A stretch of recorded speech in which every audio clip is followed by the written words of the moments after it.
Revenue pays the bills. Profit fuels expansion. Pero ang totoong currency ng business development, ito, pakinggan mo ito, trust. Kasi isipin mo, without trust, no employee will ever stay. And without trust, no investor will ever fund. Kaya kung titignan mo, di ba, trust really isn't built overnight. It's earned through three things na gusto ko i-take note mo ngayon pa lang. Number one is consistency. Doing what you said you will do kahit na walang nakakakita. Number two is competence. Proving you can deliver at a high standard. Number three is what I call care. Malasakit.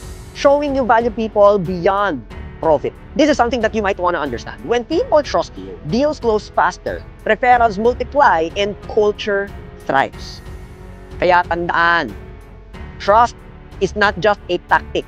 It is a testimony of your integrity. Sabi nga in Proverbs 11:3, the integrity of the upright guides them, but the unfaithful are destroyed by their duplicity. Therefore, anong ibig sabihin nun? Trust is integrity made visible at sa negosyo. In business, that's the most valuable currency you'll ever hold.